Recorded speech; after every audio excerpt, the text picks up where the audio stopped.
You're listening to the podcast Life of Emerald. I'm your host, Kate. We're a spiritual organization empowering millennials and Generation X to stand up to the universal truth grounded in oneness with creation based on love, peace, harmony. Be true to yourself. We balance the science and spirituality, modern innovation, and ancient wisdom. Shall we normalize mental health in 2022? This is a global movement. Make mental health normal again. Our honorable guest today is Arijit. He is a serial entrepreneur, technologist, angel investor, public speaker, business matchmaking expert, government advisor, artist, author, community builder since 2010, game programmer, virtual reality specialist, AI evangelist, blockchain specialist, and globetrotter. He has 2 decades of experience in financing technology. Arijit is a technologist, artist, comics, story writer, and superhero creator with the rare combination of finance and digital banking. He is an international record holder in technology and finance. He has helped 6,000 startups to start their venture, helped as mentor in 90 plus countries with 23 years experience in technology, finance, art, and SDG. 12 million networking connection business followers from 95 countries. Wow. I'm proud to introduce and interview serial entrepreneur, angel investor, and community builder, Arijit. Welcome, Arijit. I'm open to learn with you today. Thank you. Thank you so much, Kate, for the beautiful introduction. It's an honor to be here in your podcast. It's a beautiful thing you do in the world. So let's get right into it. Now, Arijit, we're talking about mental health. So what is your view on mental health in general? Okay. For me, mental health is really, really important in today's world. And as per my understanding goes, I call myself as a just be like water. So mental health for me is without having any shape, without having any color, without having any kind of thought, whether it is good or bad, just be in the flow and understand how to become the flow for the world. So that's my small understanding about mental health. You mentioned water, and there's a flow. The water has a quality of adaptability and flow. Could you say a little bit more about your experience pertaining to mental health, which has shaped your life view today, and gently tied to the word water? Sure. Well, as you know, I'm a serial entrepreneur, so I have been running businesses for the last 23 plus years. I will enter into 24th year of my venture, or rather business, in the month of March. So it's been just within 1 month, it will become 24 years of experience. So while running multiple different ventures, I come across various different kind of people who try to think differently. They are sometimes aggressive, they are sometimes angry, some people are sad, some people are happy. I recruit people for quite a long number of times. So when I look at the world, I always try to understand the perspective of a person mentally, whether the person is okay for the adapting everything, almost everything. And when you don't react with all those kind of adaptation, what happens? You learn more and you become wiser day in and day out. These things coming from ancient technologies, these knowledge is actually coming from very, very old kind of technology that we possess for thousands of years. So the way I look at anybody, I never ever look at someone as a potential customer. I never ever look at someone as a potential partner. I look at a human being just like another human being, and then start exploring whether we can do something good or whether we can do something cool together. In my opinion, when you try to become like water, everything is good. You cannot expect an artist with a paintbrush just to have a gun in their hand and become a military person. Okay, the artist is good in their own art format, so they are great when they are creating something. They are always creator. Now there will be some another person who is probably act as a protector, and there will be people who needs to again and in a different format. That's what I mean as becoming like water. That's what I have been following for last, I think, 23 plus years while doing several number of business and keeping my calm in my own way. When you run a business, when you do your own work, whether professionally or whether just as your hobby, if the passion is there, then work becomes fun. And in mental health, this is really, really important to understand your passion and your compassion towards the world. So when you start loving the nature, you will understand that water sometimes means very, very calm. But when time requires, you need to become a tsunami so that you can destroy all the negative parts inside your neurons, inside your brains, inside your mind, and become fresh. Again, become calm. That's what I always try to follow to keep calm myself. And if you ask me, Kate, to be very honest, I do a different level of meditation. I do heavyweight workout. That's one part of my life where I always try to put all my agonies, all my, you can say, different kind of negative thoughts towards those weights rather than towards human. So what happens? Your anger becomes completely calm. You become sorted out inside. And when you start working, you never ever become angry. You never ever try to see someone as a negative thought process person. I'll give you a live example if you allow me. Once I had an email from one bank making a statement that someone has applied in their bank to get a job and he placed my name as a reference. So just they wanted to cross-check that person, whether I know him or not very well. So it was a little bit of surprising for me because I really, really don't know that person. I never heard about that gentleman. So what I did, I took that information from the bank. I cross-checked that fellow. I found that that fellow is following in my social media, in my LinkedIn. We never talk to each other. I don't know that person. But I pinged that gentleman and said that you referred my name while applying for a job, but we never spoke. I mean, how exactly you just referred my name as a reference while applying for the job? So he shared his number, said that can we have a talk instead of chat? I immediately called that person. Sometimes chatting doesn't show you your mindset. So we started talking. I realized that he really needs that job. He's jobless. His family is in very bad shape. He was totally clueless what to do in life. He got that opportunity. He got all the certifications, but he don't have anyone to refer. So he just picked up my name because I'm at least a known person in the industry. So he can refer my name for a job application. I understood his family background, understood the gentleman, understood that person. And a call came from my own self that I should help this person.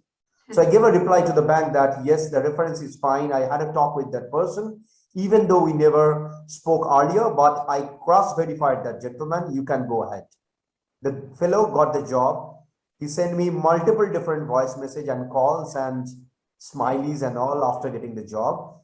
It gives you a mental pleasure. So I could have done it different. Like I could have said, no, I don't know this fellow.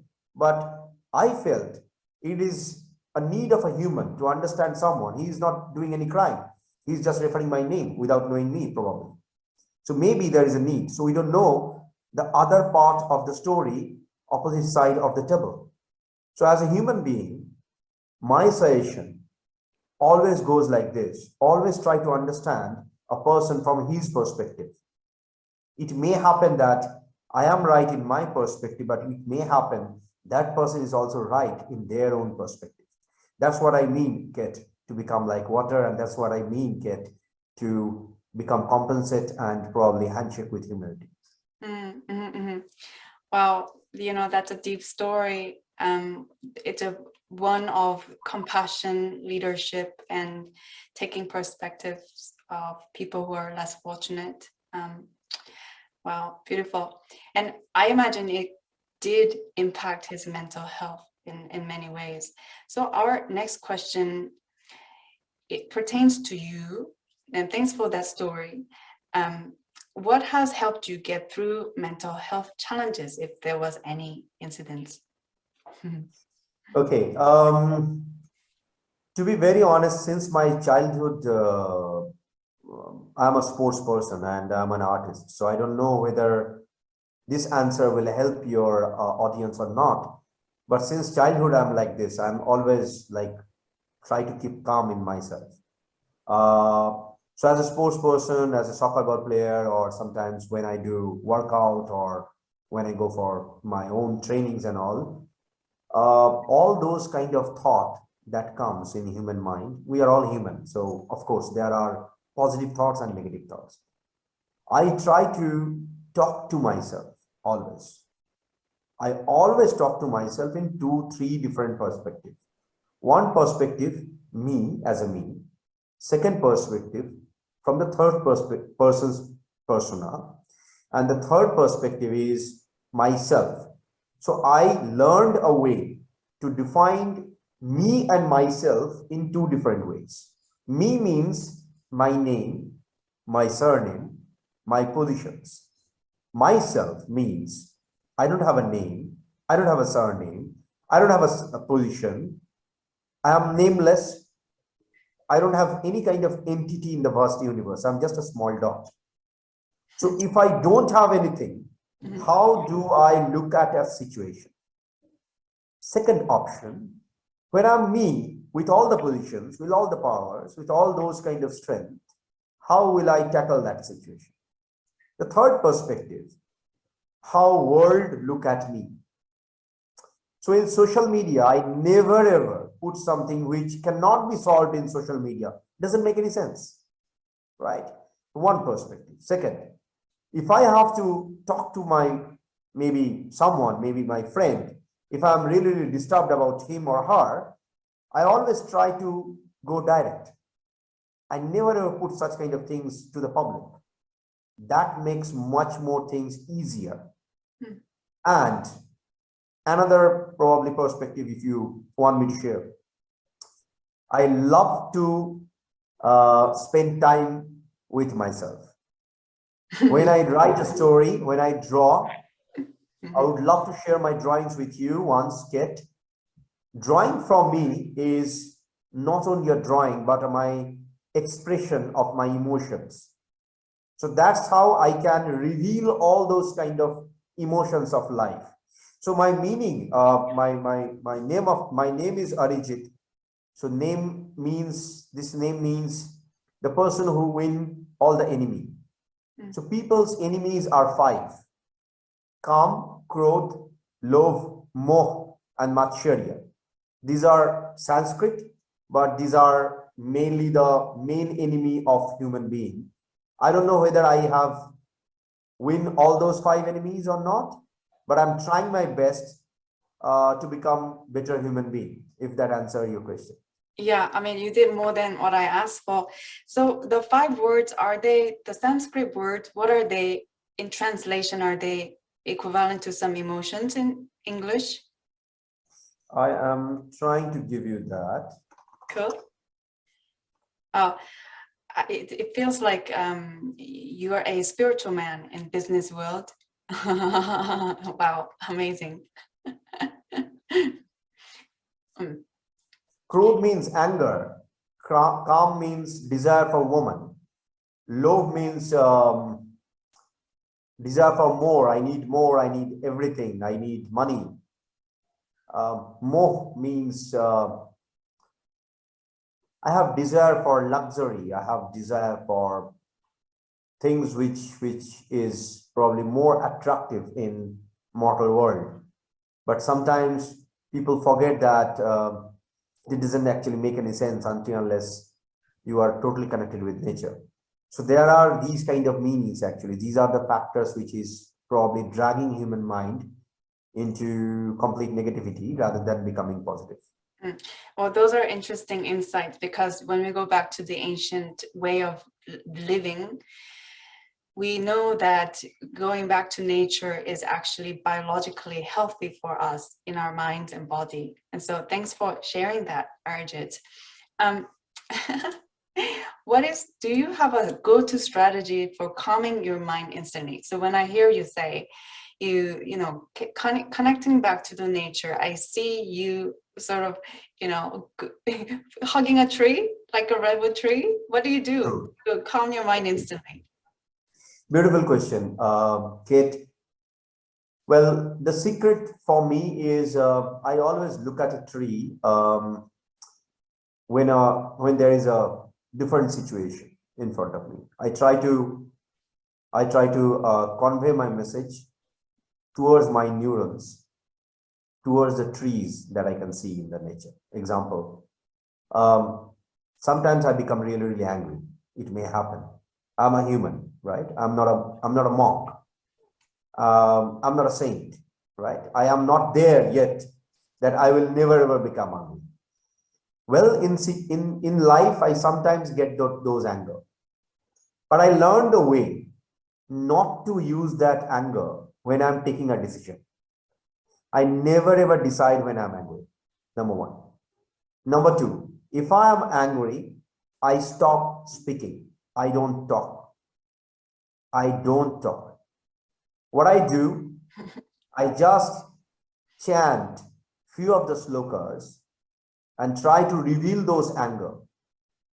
And yes, what I do sometimes when I'm back in home, sometimes I shout to reveal that anger from me and become a little bit of calm. So that's my way of doing things. It may be right, it may be wrong. I'm not perfect, but this is my way of revealing all those kind of negative thoughts or anger from my mind. Mm. That sounds like you have figured out a constructive ways to process anger. And I love that, not talking when we're angry, because sometimes when we're angry and when I'm talking out of anger, the words I may regret it later. So that's brilliant. And going into meditation and chanting, I recently found many Indian chants like Om for Ganesha, Om Ganesha, or there's a Hanuman mantra. Yeah. These are really helpful to process the emotion. And as I'm active on Clubhouse, and I play these chants for people to just listen and be calm. And they tell me that these chants have an effect to calming their emotions. Well, thanks for bringing the ancient methodology out here, Arijit.